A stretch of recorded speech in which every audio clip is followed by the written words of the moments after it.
Easy പോയിന്റിലേക്ക് ഏവർക്കും സ്വാഗതം. +1 സോഷ്യോളജിയുടെ സെക്കൻഡ് ടേം റിവിഷൻ. ഇത് മുൻകാല ചോദ്യ പേപ്പറുകളിൽ നിന്ന് എടുത്തിട്ടുള്ള ചോദ്യമാണ് ഞാൻ കൊടുക്കുന്നത്. ഇപ്പോൾ chapter 7 social change and social order in rural and urban society. ഇപ്പോൾ കഴിഞ്ഞ പാർട്ട് 1 എന്താണ് സോഷ്യൽ ചേഞ്ച് എന്നും എന്താണ് സോഷ്യൽ ഓർഡർ എന്നും നമ്മൾ പറഞ്ഞു കഴിഞ്ഞു. ഇനി സാമൂഹ്യ മാറ്റം എങ്ങനെ ഗ്രാമീണ സമൂഹങ്ങളിലും നഗര സമൂഹങ്ങളിലും എങ്ങനെ നടക്കുന്നു എന്നുള്ളതാണ് ഈ ഭാഗത്ത് എക്സ്പ്ലെയിൻ ചെയ്യുന്നത്. അപ്പോൾ ആദ്യത്തെ question, explain the social order and social change in rural area. അപ്പോൾ എങ്ങനെയാണ് ഗ്രാമീണ ജീവിതത്തിൽ സാമൂഹ്യക്രമം നിലനിൽക്കുന്നത് എന്നും അവിടെ എങ്ങനെയാണ് മാറ്റം വരുന്നത് എന്നുള്ളതാണ് ഇവിടെ സൂചിപ്പിക്കുന്നത്. അപ്പോൾ വില്ലേജസ് എന്ന് പറഞ്ഞാൽ എന്താണ്? വില്ലേജസ് എന്ന് പറഞ്ഞാൽ നമുക്കറിയാം, നമ്മുടെ രാജ്യത്തിൻ്റെ ഏറ്റവും മെജോറിറ്റി ഭാഗം, നമുക്ക് ഏകദേശം 75% ഓഫ് ആളുകൾ താമസിക്കുന്നത് ഗ്രാമപ്രദേശങ്ങളിലാണ്. അപ്പോൾ villages emerged as A part of the major changes in social structure. ഈ ഗ്രാമങ്ങൾ എങ്ങനെയാണ് ഉണ്ടായത്? ഗ്രാമങ്ങൾ എന്ന് പറയുമ്പോൾ ആളുകൾ, നാടോടികളായ ആളുകൾ, അവരിങ്ങനെ ഭക്ഷണം ശേഖരിച്ചും ഭക്ഷണം തേടിയും അലഞ്ഞിരുന്ന നാടോടികൾ, നോമാഡ്സ്, അവർ കൃഷി ചെയ്യാൻ ആരംഭിച്ചപ്പോഴാണ് അവർക്കൊരു വാസസ്ഥലം വേണമെന്നും ആ കൃഷിയുടെ ഓരോ പുരോഗതിയും, വിളവ് വിത്തുപാകി മുളയ്ക്കുക, പിന്നെ അത് കഴിഞ്ഞ് അതിന് വെള്ളമൊഴിക്കണം, അപ്പോൾ അങ്ങനെയുള്ള ഒരു ലോങ് പ്രോസസ്സ് ആയതുകൊണ്ട് അവരൊരു സ്ഥലത്ത് സെറ്റിൽ ചെയ്ത് ജീവിക്കാൻ തുടങ്ങി. അങ്ങനെയാണ് സെറ്റിൽഡ് ലൈഫ് വീടുണ്ടാക്കി ഗ്രാമങ്ങളായി മാറിയത്. അപ്പോൾ change from nomadic life to settle life എന്ന് പറയുന്നത് തന്നെ ഒരു സോഷ്യൽ സ്ട്രക്ചറിൽ വന്ന മാറ്റമാണ്. നാടോടികളായിരുന്ന ആളുകൾ ഗ്രാമീണ ജീവിതത്തിലേക്ക് കടന്നു. അതെങ്ങനെയാണ് സംഭവിച്ചത്? അത് ഭൂമി അവർ സ്വന്തമാക്കി. അതുപോലെ ടെക്നോളജിക്കൽ ഇന്നോവേഷൻസ്, അതായത് അവരുടെ ആയുധങ്ങൾ, പണി ആയുധങ്ങൾ, അതിലെ പുതിയ ഇന്നോവേഷൻസ് എന്ന് പറഞ്ഞാൽ പുതിയ കണ്ടുപിടുത്തങ്ങൾ, ഇതൊക്കെ വന്നപ്പോൾ കാർഷിക മേഖലയിൽ ഇങ്ങനെയുള്ള നവീന സാങ്കേതിക വിദ്യയുടെ കണ്ടുപിടുത്തങ്ങൾ വരികയും ചെയ്തതോടെ ഒരുപാട് ഉൽപ്പന്നങ്ങൾ ഉണ്ടാകാൻ തുടങ്ങി. Created the possibility of producing surplus, അതായത് അധികം മിച്ചം വെക്കുന്ന രീതിയിൽ ഉൽപ്പാദനം സാധ്യമായി മാറി. അങ്ങനെ വന്നപ്പോൾ അവിടെയും വീണ്ടും സോഷ്യൽ സ്ട്രക്ചറിൽ ഒരു മാറ്റം വന്നു. കാരണം ഉൽപ്പാദനം അധികമായത് എന്ത് വേണം? അത് കച്ചവടം ചെയ്യണം. അപ്പം അങ്ങനെ വന്നപ്പോൾ തൊഴിൽ മേഖലയിൽ തന്നെ പല വിഭാഗം ആളുകളുണ്ടായി. അപ്പോൾ അഡ്വാൻസ്ഡ് ഡിവിഷൻ ഓഫ് ലേബർ വന്നു. അതാണ് സോഷ്യൽ സ്ട്രക്ചറിൽ വന്ന മറ്റൊരു മാറ്റം. Advanced division of labour created the need for occupation specialisation. അപ്പോൾ തൊഴിൽ വിഭജനമുള്ളപ്പോൾ ഒരു തൊഴിൽ ചെയ്യാൻ അറിയുന്ന വൈദഗ്ധ്യമുള്ള ആളുകളെ, അവരുടെ ആവശ്യകത വന്നു.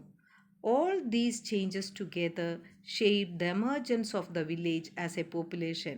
അപ്പോൾ ഇങ്ങനെയുള്ള മാറ്റങ്ങൾ വന്നപ്പോൾ ഇവരെല്ലാവരും കൃഷിക്കാവശ്യമായ ആയുധങ്ങൾ ഉണ്ടാക്കുന്ന ആൾക്കാരെ വേണം, അതുപോലെ തന്നെ കച്ചവടം ചെയ്യാനായിട്ട് വണ്ടി ഓടിക്കുന്നവരെ വേണം, ട്രാക്ടർ ഓടിക്കുന്നവരെ വേണം, അതുപോലെ കൊയ്യുന്നവരെ വേണം. അപ്പോൾ ഇങ്ങനെ വിവിധ ആൾക്കാരെ ആവശ്യമായി വന്നപ്പോൾ അവരെല്ലാവരും കൂടി ഒരു സാമൂഹ്യ സംഘടനയായി മാറി ഒന്നിച്ച് ജീവിക്കാൻ തുടങ്ങി. അങ്ങനെയാണ് ഗ്രാമങ്ങൾ ഉണ്ടായത്. All these changes together shape the emergence of the village as A population settlement. ഇവരെല്ലാവരും കൂടി ഒന്നിച്ച് താമസിക്കാൻ തുടങ്ങി. Based on A particular form of social organisation. അപ്പോൾ ഒരു സാമൂഹ്യ സംഘടന ആയി മാറി ഒരു ഗ്രാമം എന്നുള്ള ഒരു ജനവാസ കേന്ദ്രമായി ഉണ്ടായി. ഇനി വില്ലേജ് എന്ന് പറയുമ്പോൾ ഞാൻ നേരത്തെ പറഞ്ഞു, ഒരു 75% ആളുകൾ ഗ്രാമങ്ങളിലാണ് താമസിക്കുന്നത്. അവർ കൃഷിയാണ് ആശ്രയിച്ച് ജീവിക്കുന്നത്. പിന്നെ മറ്റു ജോലികൾ ചെയ്യുന്നവരുമുണ്ട്, കാർഷികേതര ജോലികളിൽ ഏർപ്പെടുന്നവരുണ്ട്, വണ്ടി ഓടിക്കുന്നവരുണ്ട്, ആയുധ നിർമ്മാണങ്ങൾ, കൊല്ലന്മാർ, കത്തി നിർമ്മാണം, പാത്ര നിർമ്മാണം, പിന്നെ കരകൗശല വസ്തുക്കളുടെ നിർമ്മാണം, അല്ലെങ്കിൽ മരപ്പണിക്കാർ, കൽപ്പണിക്കാർ, അങ്ങനെയുള്ളവരുമുണ്ട്. അപ്പോൾ significant proportion of this population is involved in agriculture activities. അപ്പോൾ വില്ലേജിൻ്റെ ഒരു പ്രത്യേകത എന്ന് പറഞ്ഞാൽ ഗ്രാമീണ ജനതയിൽ ഭൂരിഭാഗം ആളുകൾ കൃഷിയുമായി ബന്ധപ്പെട്ട് ജോലി ചെയ്യുന്നവരാണ്. ഇനി 75% ആൾക്കാർ ഗ്രാമത്തിലുണ്ടെങ്കിലും ഡെൻസിറ്റി ലോ ഡെൻസിറ്റിയാണ്. ഇപ്പം എന്താണ് ഇപ്പോൾ ഒരു കൺഫ്യൂഷൻ കുട്ടികൾക്ക് വരാം. എന്താണ് density of population low in village എന്ന് പറയുന്നത്? അതായത് ഒരു സ്ക്വയർ കിലോമീറ്ററിൽ താമസിക്കുന്ന ആളുകളുടെ എണ്ണമാണ് ആ ഡെൻസിറ്റി തീരുമാനിക്കുന്നത്, ജനസാന്ദ്രത തീരുമാനിക്കുന്നത്. അപ്പം നഗരത്തിൽ നിങ്ങൾക്കറിയാലോ, 1 കിലോമീറ്റർ ചുറ്റളവിൽ താമസിക്കുന്ന ആളുകളുടെ എണ്ണം 500 അല്ലെങ്കിൽ 1000-ലധികമായിരിക്കും. ഇപ്പോൾ ഒരു ഫ്ലാറ്റിലൊക്കെ ആണെങ്കിൽ നിങ്ങൾക്കറിയാം ഒത്തിരി കുടുംബങ്ങളാണ് തിങ്ങിപ്പാർക്കുന്നത്. അപ്പോൾ 1000 2000 ആളുകൾ ചിലപ്പോൾ ഒരു സ്ക്വയർ കിലോമീറ്ററിൽ താമസിക്കാം. എന്നാൽ ഗ്രാമത്തിൽ ഒരു സ്ക്വയർ കിലോമീറ്ററിൽ ചിലപ്പോൾ ഒരു വീടായിരിക്കും ഉള്ളത്. അല്ലെങ്കിൽ പോട്ടെ, ഒരു 5 വീടാണെങ്കിലും വിചാരിക്കുക. അപ്പം 5 വീട്ടിൽ കൂടി വന്നാൽ എത്ര പേരുണ്ടാവും? എല്ലാവരും കൂടി ചേർത്ത് ഒരു 10 പേരെ ചേർത്ത് 50 പേര് എന്ന് വിചാരിക്കാം. അപ്പോൾ ഇവിടെ ഡെൻസിറ്റി ഗ്രാമങ്ങളിൽ കുറവാണ്. നഗരങ്ങളിൽ ഒരു സ്ക്വയർ കിലോമീറ്ററിൽ 2000 ചുറ്റളവിൽ താമസിക്കുന്നവരുടെ എണ്ണം 2000 ആണെങ്കിൽ ഗ്രാമത്തിൽ ഒരു സ്ക്വയർ കിലോമീറ്റർ ചുറ്റളവിൽ താമസിക്കുന്ന ആളുകളുടെ എണ്ണം വെറും 500 ചിലപ്പോൾ അതിൽ കുറവായിരിക്കും. 2 ഏക്കർ ഭൂമിയിലൊക്കെ ഒരു പുരയിടം വെച്ച് ജീവിക്കുന്ന ആൾക്കാരുണ്ട്. അപ്പോൾ low density of population as compared to cities and town, നഗരങ്ങളെയും പട്ടണങ്ങളെയും അപേക്ഷിച്ച് ജനസാന്ദ്രത കുറവാണ് ഗ്രാമങ്ങളിൽ. അതുപോലെ വില്ലേജ് എന്ന് പറയുമ്പോൾ നമുക്ക് അറിയാൻ പറ്റും, ഒരു സ്മോൾ സൈസാണ് ഒരു ഗ്രാമം എന്ന് പറയുമ്പോൾ. ആ ഗ്രാമത്തിലെ ആളുകളെ എല്ലാവർക്കും പരസ്പരം അറിയാൻ പറ്റുന്ന അത്രയും വലിപ്പമേ ആ ഗ്രാമത്തിനുണ്ടാവുകയുള്ളൂ. അതുകൊണ്ട് തന്നെ ആളുകളുമായിട്ടൊരു വ്യക്തിപരമായ ബന്ധം, പേഴ്സണൽ റിലേഷൻഷിപ്പ്, അവിടെ നമുക്ക് ആ വീട്ടിൽ ആരാ താമസിക്കുന്നത്, എത്ര പേരുണ്ട്, അവിടെ എന്താ നടക്കുന്നത് വരെ നമുക്ക് വളരെ പേഴ്സണലായിട്ട് അറിയാൻ സാധിക്കും. കാരണം എല്ലാവരും അത്രയും നല്ല അയൽപ്പക്ക ബന്ധമാണ് ഗ്രാമങ്ങളിൽ ഉള്ളത്. Village follows A traditional pattern of life. അപ്പോൾ എല്ലാവരും ഒരു പരമ്പരാഗത ജീവിത രീതിയാണ് ഗ്രാമീണർ പിന്തുടരുന്നത്. ഇപ്പോൾ ക്ഷേത്രത്തിൽ പോവുക, അപ്പോൾ രാവിലെ അതിനുശേഷം ഓരോരുത്തരുടെ ജോലികൾ ചെയ്യുക, എല്ലാം. ഇപ്പോൾ ഒരു ഭക്ഷണ രീതി തന്നെ ഏകദേശം എല്ലാ വീടുകളിലും ധനികരുടെയും അല്ലെങ്കിൽ ദരിദ്രർ എന്ന് പറയുന്നവരുടെയും എല്ലാ വീടുകളിലും ഏകദേശം സമാനമായ ഒരു ജീവിത രീതിയായിരിക്കും. വസ്ത്രധാരണ രീതി, ഭക്ഷണ രീതി, ആരാധനക്രമം, ഇതെല്ലാം ഏകദേശം ഒരേപോലെ പരമ്പരാഗത പാറ്റേണാണ് പിന്തുടരുന്നത്. അതുകൊണ്ട് തന്നെ വലിയ വലിയ മാറ്റങ്ങളൊന്നും ഗ്രാമത്തിലേക്ക് കടന്നു ചെല്ലില്ല. ഗ്രാമത്തിലേക്ക്, കാരണം ഗ്രാമീണ ജീവിതത്തിൽ വളരെ സിംപ്ലിസിറ്റിയാണ് അവർ പിന്തുടരുന്നത്. അതുകൊണ്ട് തന്നെ ഗ്രാമത്തിൽ സ്ലോ സോഷ്യൽ ചേഞ്ചാണ് സംഭവിക്കുന്നത്. ഇനി ഇവിടെ നമ്മൾ social order and social change in rural ഏരിയയിലെ മേജർ ചേഞ്ചസ് എന്താണ്, എങ്ങനെയാണ് ഗ്രാമത്തിൽ വന്നത്?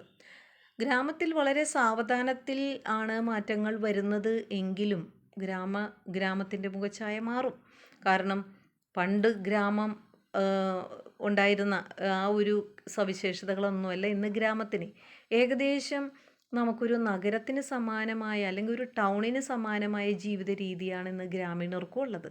ഭക്ഷണ രീതിയിൽ മാറി, വസ്ത്രധാരണത്തിൽ മാറി, തൊഴിൽ മേഖല മാറി, കൃഷി ചെയ്യുന്നവർ വളരെ വിരൽ എണ്ണാവുന്നവരേ ഉള്ളൂ.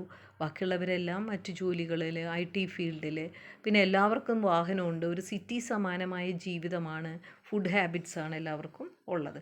അതിന് സഹായിച്ച ഘടകങ്ങൾ എന്തൊക്കെയാണെന്ന് ചോദിച്ചാൽ, മോഡേൺ മീൻസ് ഓഫ് കമ്മ്യൂണിക്കേഷൻ, ആധുനിക ആശയവിനിമയ മാർഗങ്ങൾ. ഏതൊക്കെയാണത്? Telephone, internet, social media. അതുപോലെ ഇങ്ങനെ പറയുന്ന ഓരോന്നും നമുക്ക് നഗരവുമായിട്ടുള്ള ബന്ധം കുറച്ചു. ബന്ധം കുറച്ചു എന്നല്ല, ഡിസ്റ്റൻസ് കുറച്ചു.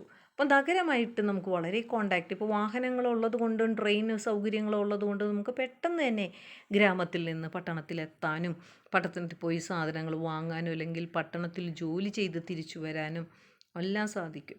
പത്രമാധ്യമങ്ങളിലൂടെ അല്ലെങ്കിൽ മറ്റു മാധ്യമങ്ങളിലൂടെയൊക്കെ നമുക്ക് അവരുമായി കോണ്ടാക്റ്റ്, അവരുടെ വിവരങ്ങൾ അറിയാൻ സാധിക്കും. നഗരത്തിൽ ഇപ്പോൾ ഒരു തൊഴിൽ മേഖലയിൽ വേക്കൻസി ഉണ്ടെങ്കിൽ അത് നമുക്കറിയാൻ സാധിക്കും. ഉടനെ തന്നെ നമുക്ക് അവരുമായി കോണ്ടാക്റ്റ് ചെയ്യാൻ ഫോൺ സൗകര്യമുള്ളത് കൊണ്ട് അത് സാധിക്കും. അപ്ലൈ ചെയ്യാനായിട്ട് നമുക്ക് ഓൺലൈൻ ആപ്ലിക്കേഷൻ വഴി അപ്ലൈ ചെയ്യാൻ സാധിക്കും. എല്ലാ സൗകര്യങ്ങളും ഇന്ന് ഗ്രാമത്തിൽ ആധുനിക ആശയവിനിമയ മാർഗങ്ങൾ ഉള്ളതുകൊണ്ട് നഗരവുമായുള്ള അകലം കുറച്ചു. Cultural lag between village and towns has come down. മറ്റത് കൾച്ചർ, നമ്മുടെ ജീവിത രീതിയിലുള്ള വൈവിധ്യം, ഞാൻ നേരത്തെ പറഞ്ഞു ട്രഡീഷണൽ ലൈഫായിരുന്നു, ഇന്ന് അതല്ല. നമുക്ക് നഗരങ്ങളിൽ കിട്ടുന്നതെല്ലാം തന്നെ ഇന്ന് ഗ്രാമങ്ങളിലും എത്തിച്ചേരുകയാണ്. ഇപ്പോൾ നമുക്ക് ഓൺലൈൻ വഴി നമുക്ക് ഫുഡ് ഓർഡർ ചെയ്യാം, സ്വിഗ്ഗി വഴി ഫുഡ് ഓർഡർ ചെയ്യാം, അതുപോലെ തന്നെ നമുക്ക് ആമസോൺ വഴി എന്ത് വസ്തുവും നമ്മുടെ വീട്ടിൻ്റെ മുന്നിലെത്തും. ആപ്ലിക്കേഷൻ എവിടെ ഇരുന്നും നമുക്ക് അയക്കാം, വർക്ക് ചെയ്യാം, ഓൺലൈൻ വർക്ക് ഫ്രം ഹോം നമ്മുടെ വീട്ടിലിരുന്ന് ചെയ്യാം. അപ്പോൾ അവിടെ നഗരത്തിൽ എന്താണ് ചെയ്യുന്നത് അത് തന്നെ ഇപ്പം നമ്മൾക്ക് ഗ്രാമത്തിലിരുന്ന് ചെയ്യാൻ പറ്റും. അതുകൊണ്ട് സാംസ്കാരിക ലാഗ് എന്ന് പറഞ്ഞാൽ അവിടുത്തെ സംസ്കാരം ഇവിടുത്തെ സംസ്കാരവും തമ്മിൽ വ്യത്യാസം വളരെ കുറഞ്ഞു. അതുപോലെ പുതിയ ലാൻഡ് റീഫോംസ് വന്നത് ഒത്തിരി മാറ്റം ഗ്രാമങ്ങളിൽ വരുത്തി. അതായത് സാമൂഹികവും ഭൂപരിഷ്കരണ മാറ്റങ്ങളും ഒരുപാട് സാമൂഹിക മാറ്റങ്ങൾ വരുത്തി. അതുപോലെ തന്നെ നമ്മുടെ താഴ്ന്ന വിഭാഗക്കാരുടെ സ്റ്റാറ്റസ്, റോള്, അവകാശങ്ങൾ എന്നിവയെല്ലാം മാറി. ഇന്ന് താഴ്ന്ന വിഭാഗക്കാരെന്ന് പറയുന്നവരുടെ സ്റ്റാറ്റസ് അവർക്ക് ഉയർന്ന സ്റ്റാറ്റസ് തന്നെയാണ്. അവരും വിവിധ പൊസിഷനിലിരിക്കുന്നു, അവർക്കും തുല്യ അവകാശമാണുള്ളത്. Several caste group are considered as dominant caste. ഒരു കാലത്ത് താഴ്ന്ന അത്രയും ബ്രാഹ്മണരായിരുന്നു ഏറ്റവും മേലെയുള്ള ജാതികൾ.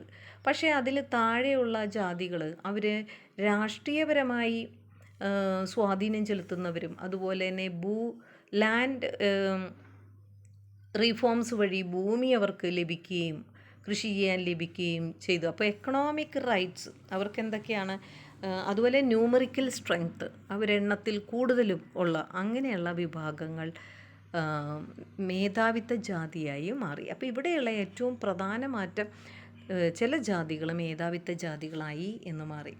Several caste group are considered as dominant caste in several part of India depending on their economic status, political representation in the region. ആ പ്രദേശത്തുള്ള അവരുടെ രാഷ്ട്രീയ സ്വാധീനം, അവരുടെ ഭൂവുടമസ്ഥ, പിന്നെ അതുപോലെ ന്യൂമറിക്കൽ സ്ട്രെങ്ത്തും ഉണ്ട് കേട്ടോ, എണ്ണത്തിൽ കൂടുതൽ. ഇതൊക്കെ അവരെ പ്രബല ജാതിയായി മാറ്റി. ചിലപ്പോൾ അവരൊരു താഴ്ന്ന ജാതിയായിരിക്കും, അവർ പ്രബല ജാതിയായി മാറി. അത് വലിയൊരു മാറ്റമാണ് ഗ്രാമങ്ങളിൽ വന്നത്. ഇനി ഡോമിനൻറ്റ് കാസ്റ്റ് എന്ന് പറഞ്ഞാൽ എന്താണ് എന്നുള്ളൊരു ഡെഫിനിഷൻ ഞാൻ കൊടുക്കുന്നുണ്ട്, പലപ്പോഴും നമ്മളോട് ചോദിച്ച് കാണുന്നതാണ്. അപ്പോൾ അതുകൊണ്ട് ഇത് പഠിച്ചിരിക്കുക. Term attributed by M N. Srinivas. പ്രബല ജാതി എന്നുള്ള വാക്ക് നമുക്ക് കൊണ്ടുവന്നത് എം.എൻ. ശ്രീനിവാസാണ്. അദ്ദേഹം അത് റെഫർ ചെയ്യുന്നത് ലാൻഡ് ഓണിങ് ഇൻ്റർമീഡിയറ്റ് കാസ്റ്റ്, അതായത് ഉടമസ്ഥത ലഭിച്ച ഇടനിലക്കാരായ ജാതിക്കാർ. അത് ഉയർന്ന ജാതിക്കാരാകണമെന്ന് ഒരു നിർബന്ധവുമില്ല. ദാറ്റ് ആർ ന്യൂമറിക്കലി ലാർജ്, അവർ എണ്ണത്തിൽ കൂടുതലാണ്, മെജോറിറ്റി കൂടുതലാണ്, അതുകൊണ്ട് തന്നെ ഇലക്ഷനിൽ അവർക്ക് കൂടുതൽ വോട്ടും കിട്ടും. And therefore enjoy political dominance in the given region. അങ്ങനെയുള്ള കാസ്റ്റുകളെയാണ് നമ്മൾ പ്രബല ജാതികൾ എന്ന് വിളിക്കുന്നത്.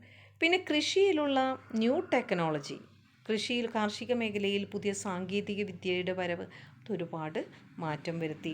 അതുപോലെ national rural employment guarantee act 2005 വന്നത് അതും സമൂഹത്തിലെ ഗ്രാമത്തിൽ ഒരുപാട് മാറ്റങ്ങൾ വരുത്തി. All these broad changes in rural life. ഇതൊക്കെയാണ് ഗ്രാമീണ ജീവിതത്തിൽ വരുത്തിയ സോഷ്യൽ ചേഞ്ച്. ഇനി അടുത്ത ക്വസ്റ്റ്യൻ നമുക്ക്, what are social change happening in urban area? നഗരപ്രദേശങ്ങളിൽ എങ്ങനെയാണ് സാമൂഹ്യ മാറ്റം സംഭവിച്ചത്? അപ്പം നഗരങ്ങൾ ഒരുവിധം വളരെ നല്ല രീതിയിൽ തന്നെ പോയിരുന്ന ഒരു ജീവിത രീതി എന്ന് പറയുമ്പോൾ നമുക്കറിയാം, ഇവിടെ ജാതിയുടെ കടന്നുകയറ്റമില്ല, പിന്നെ അതുപോലെ തന്നെ ആളുകൾ ഒത്തിരി ക്രൗഡഡ് ഏരിയ ആയതുകൊണ്ട് അങ്ങനെയുള്ള വേർതിരിവുകളൊന്നുമില്ല. പല വിധം ആളുകൾ അവർ തൊഴിൽ മേഖലയിൽ ഒന്നിച്ചൊക്കെ ജീവിച്ചിരുന്നു. What are the social changes happening in urban area, അല്ലെങ്കിൽ social order and social change in urban area എന്ന് പറയുമ്പോൾ നമ്മളത് എന്താണ് അർബനിസം എന്ന് പറയണം. അതൊരു ആധുനിക പ്രതിഭാസമാണ്. ബിഫോർ ദ മോഡേൺ ഇറ, trade, religion and warfare were some of the major factors that decided the location and the importance of city. എങ്ങനെയാണ് ഒരു നഗരപ്രദേശമായി വരുന്നത്? ഒരു പ്രത്യേക പ്രദേശത്ത് ഫാക്ടറി ഉണ്ടാകുകയോ കൂടുതൽ കച്ചവടം നടത്തുകയോ അല്ലെങ്കിൽ റിലീജിയസ് ആയ കേന്ദ്രങ്ങൾ, ഇപ്പോൾ നമുക്കറിയാം വാരണാസി എന്നൊക്കെ പറയുന്ന സ്ഥലങ്ങൾ കുറച്ചും കൂടി റിലീജിയസ് ആണ്. ചില സ്ഥലങ്ങൾ വാർഫെയർ, ഉള്ള സ്ഥലം, അത് മിലിറ്ററി ഫോഴ്സ് അവരൊക്കെ കൂടുതൽ ഉള്ള സ്ഥലങ്ങൾ, അങ്ങനെയുള്ള പ്രധാന സ്ഥലങ്ങൾ, അതിന് ചുറ്റുമുള്ള സ്ഥലങ്ങളൊക്കെ ആളുകൾ വന്ന് സെറ്റിൽ ചെയ്യുകയും അവിടെ ഡെൻസിറ്റി ഓഫ് പോപ്പുലേഷൻ കൂടുകയും അപ്പോൾ അതനുസരിച്ചുള്ള കടകളും ട്രാൻസ്പോർട്ടേഷനും വരികയും വിവിധ സ്ഥലത്തു നിന്ന് ആളുകൾ ഇങ്ങോട്ട് വരികയും അപ്പോൾ വിവിധ ഭാഷ സംസാരിക്കുന്ന ആളുകളെല്ലാം അങ്ങനെ ഒന്ന് കൂടുന്ന ലൊക്കേഷനാണ് നമ്മൾ സിറ്റി എന്ന് പറയുന്നത്. അപ്പോൾ development of group identities based on factors like race, religion, ethnicity, caste, region and of course class which are all well represented in life. അപ്പോൾ ഇവിടെ എല്ലാവരും ഉണ്ട്, എല്ലാ തരത്തിലുള്ള ആൾക്കാരും ഉണ്ട്, എല്ലാ വംശക്കാർ, എല്ലാ മത വിഭാഗക്കാർ, അതുപോലെ പല വംശീയതയുള്ള, പല ദേശത്തുള്ള ആൾക്കാർ, പല ജാതിയിലുള്ള ആൾക്കാർ, പല ക്ലാസ്സിലുള്ള ആൾക്കാർ, ഇവരെല്ലാം ചേർന്നതാണ് നഗരപ്രദേശം. അല്ലാതെ നമ്മൾക്കിവിടെ നഗരപ്രദേശം എന്ന് പറയുമ്പോൾ ഇങ്ങനെയുള്ള ആൾക്കാരെന്നൊന്നും പറയാൻ പറ്റില്ല. പിന്നെ കഴിഞ്ഞ റൂറൽ ലൈഫിൽ പറഞ്ഞപ്പോൾ ഞാൻ പറഞ്ഞു അവിടെ ഡെൻസിറ്റി കുറവാണ്. പക്ഷേ സിറ്റിയിലെ ഹൈ ഡെൻസിറ്റിയാണ് പോപ്പുലേഷൻ. കാരണം ഒരു പെർ സ്ക്വയർ കിലോമീറ്ററിൽ തന്നെ ഒരുപാട് ആളുകൾ, അത് ചിലപ്പോൾ ഫ്ലാറ്റൊക്കെ ആണെങ്കിൽ നമ്മൾ ഒരു 2000-ൽ മേലുള്ള ആളുകളൊക്കെ തിങ്ങി പാർക്കുന്ന സ്ഥലമാണ് നഗരം. അതുപോലെ തന്നെ തൊഴിലാളികൾ, ഫാക്ടറിയൊക്കെ ബേസ്ഡാണ് ചില സിറ്റികളെങ്കിൽ അവിടെ നിരവധി തൊഴിലാളികളുണ്ടാവും. അതുകൊണ്ടൊക്കെ തന്നെ ഹൗസിംഗ് പ്രോബ്ലം ഉണ്ട്.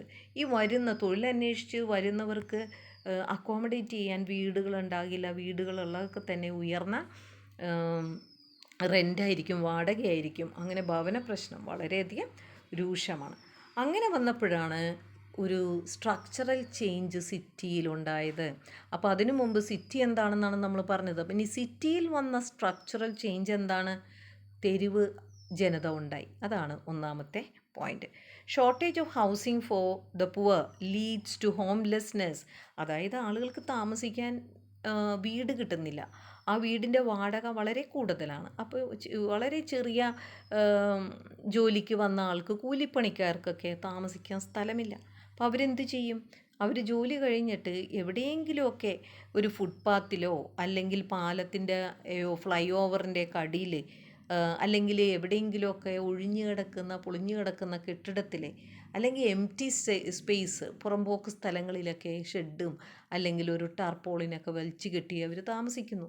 അതാണ് സ്ട്രീറ്റ് പീപ്പിൾ എന്ന് പറയുന്നത്. അപ്പം ഒരു സ്ട്രീറ്റ് പീപ്പിൾ ഉണ്ടായി. ഇന്നും നമുക്കറിയാം, നമ്മൾ പാലം ഒക്കെ കടന്നു പോകുമ്പോൾ അതിൻ്റെ താഴേക്ക് നോക്കിയാൽ ഒരു ഗ്രൂപ്പ് ആൾക്കാരൊക്കെ അവർ കുഞ്ഞുങ്ങളും ഭാര്യയും ഒക്കെ ആയിട്ട് ജീവിക്കുന്നത് കാണാം. അവരുടെ ഉപജീവന മാർഗം ചിലപ്പോൾ അവിടെയുള്ള കായലിൽ നിന്ന് മീൻ പിടിച്ച് വിറ്റിട്ടായിരിക്കും, അല്ലെങ്കിൽ അവരവരുടെ കയ്യിലുള്ള എന്തെങ്കിലും കാര്യങ്ങൾ ചെയ്തിട്ടായിരിക്കും.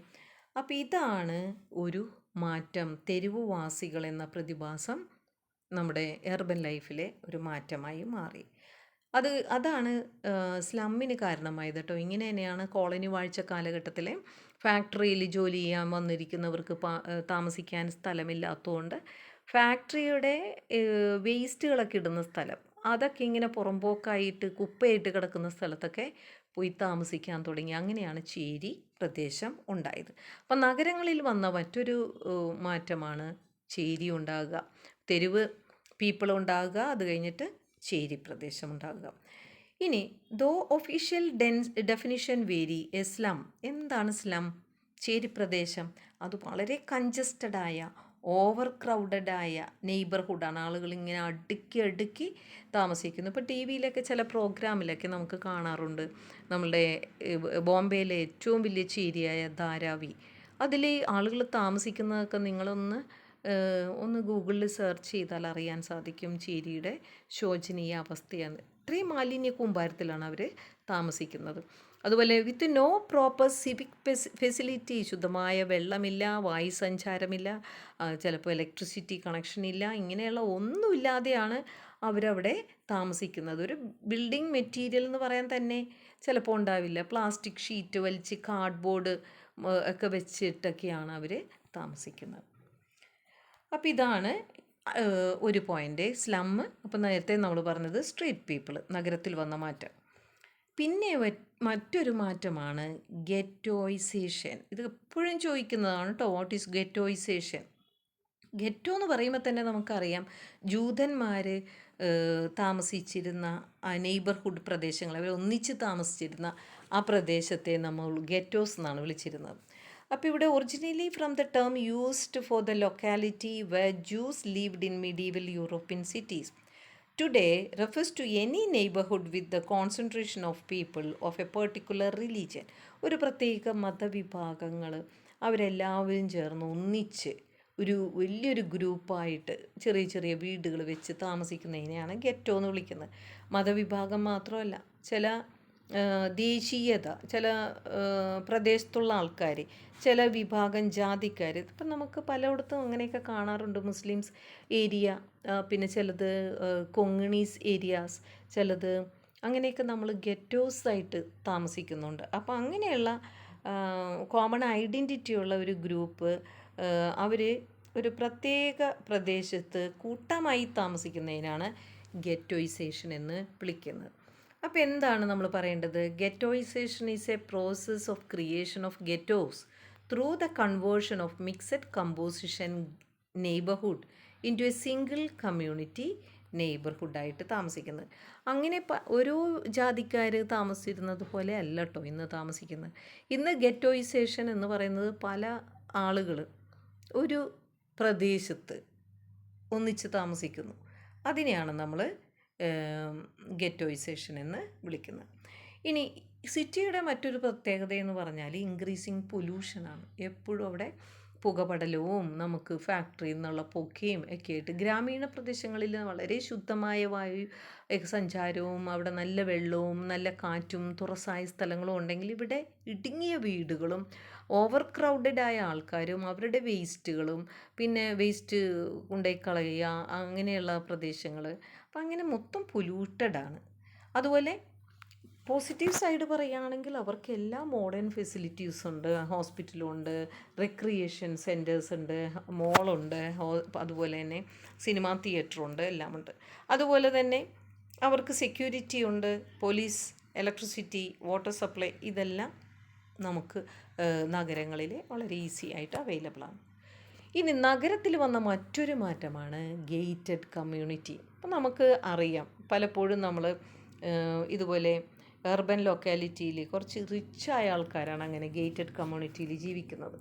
ഒരു വില്ലാസ് എന്ന് വേണമെങ്കിൽ പറയാം. വില്ലാസുകൾ വാങ്ങിക്കാം, അതിന് കോമൺ ആയിട്ടൊരു ഗേറ്റ് ഉണ്ടാവും. ആ ഗേറ്റിൽ ആരെങ്കിലും വാച്ച്മാൻ ഉണ്ടാവും.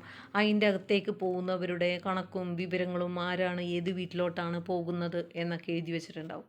അപ്പോൾ ആ വില്ല ഓൺ ചെയ്യുന്ന ആൾ അല്പം റിച്ചായിരിക്കണം, അവർക്ക് നല്ല കാശുണ്ടാവണം, എങ്കിലും മാത്രമേ നമുക്ക് ഗേറ്റഡ് കമ്മ്യൂണിറ്റിയിൽ അംഗമായിട്ട് മാറാൻ സാധിക്കുകയുള്ളൂ.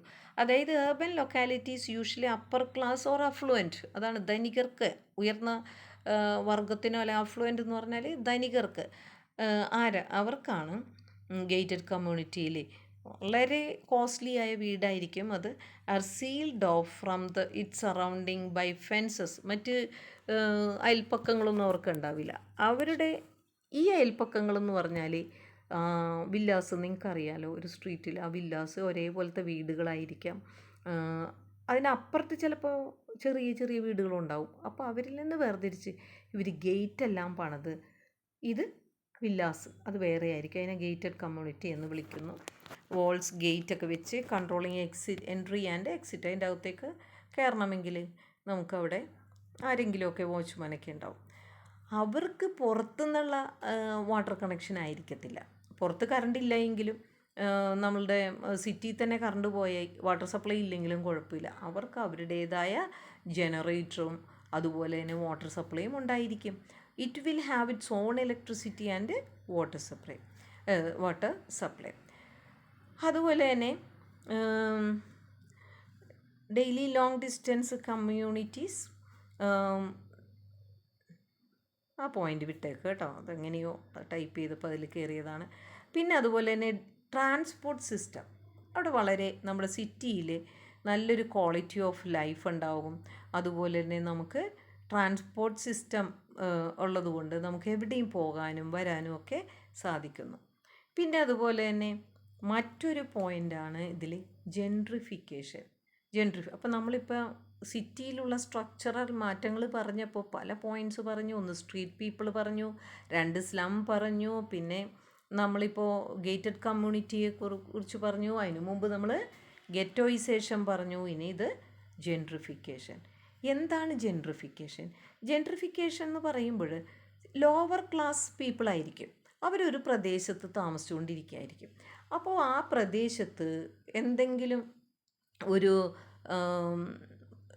പ്രൊജക്റ്റിൻ്റെ വിധമായിട്ട് അവിടെ വലിയൊരു പ്ലാന്റ് വരുന്നു, അല്ലെങ്കിൽ കമ്പനി വരുന്നു, അല്ലെങ്കിൽ എന്തെല്ലാം വരുന്നു. അതുകൊണ്ട് ഇവർ അവിടെ നിന്നൊക്കെ അങ്ങോട്ട് മാറി താമസിക്കേണ്ടി വരുന്ന ചില സന്ദർഭങ്ങളിൽ ഇവരുടെ പറമ്പിന്, അല്ലെങ്കിൽ മാറി താമസിക്കേണ്ട, ഇവരുടെ അവിടെ ഒരു വലിയൊരു കമ്പനിയൊക്കെ വരുന്നതിൻ്റെ ഭാഗമായിട്ട് ആ ഏരിയയിലേക്ക് ഒരുപാട് റോഡുകൾ വരുന്നു.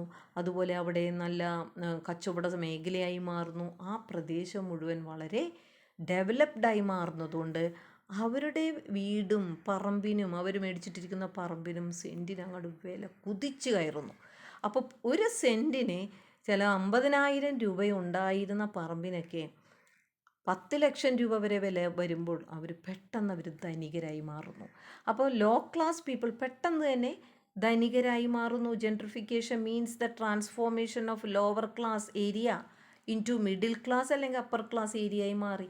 അതൊരു ഗ്രാമമായിട്ട് കിടന്നിരുന്ന സ്ഥലം ചിലപ്പോൾ ഒരു പാലം വന്നതുകൊണ്ടായിരിക്കാം, ചിലപ്പോൾ അവിടെ വലിയൊരു പ്രൊജക്റ്റ് വന്നതുകൊണ്ടായിരിക്കാം, അവിടെ വലിയ വലിയ കമ്പനികൾ വന്നതുകൊണ്ടായിരിക്കാം പെട്ടെന്ന് ആ മേഖല വളരെ ഡെവലപ്ഡായ ഏരിയയായി മാറുന്നു. അവിടെ റിയൽ എസ്റ്റേറ്റിലൂടെ പണം സമ്പാദിക്കാൻ സാധിക്കുന്നു. അപ്പോൾ land developers and real estate people are interested in such transformation because land value is soaring high. ഇപ്പോൾ ചില റിയൽ എസ്റ്റേറ്റ് നടത്തുന്ന ആൾക്കാർ ഇങ്ങനെയൊക്കെ പ്രൊജക്റ്റ് വരുന്നു എന്ന് അറിയുമ്പോൾ ആ പറമ്പും ഒക്കെ വിലക്കുറവിന് ഇങ്ങനെ മേടിച്ച് കൂട്ടിയിടും. പെട്ടെന്ന് തന്നെ അവിടെ പ്രൊജക്റ്റ് അങ്ങനെയുള്ളതൊക്കെ വന്ന് സിറ്റിയുടെ ആ ഒരു പാറ്റേൺ ആയിട്ട് ആ പ്രദേശം മാറുമ്പോൾ ആ വില ഉയർന്ന വിലക്ക് ആ ഭൂമി വിറ്റ് ഇങ്ങനെയുള്ള താഴ്ന്ന വർഗം ലാഭമുണ്ടാക്കി, ഭൂമി വിറ്റ് ലാഭമുണ്ടാക്കി ഉയർന്ന വർഗമായി വരുന്നതിനെയാണ് കുലീനവൽക്കരണം എന്ന് പറയുന്നത്. അപ്പോൾ ഇതാണ് കുലീനവൽക്കരണം എന്നുള്ളത്. ജെൻട്രിഫിക്കേഷൻ ഇതൊക്കെ ചോദിക്കാറുള്ളതാണ് കേട്ടോ, നന്നായിട്ട് ഇത് പഠിച്ചോളണം.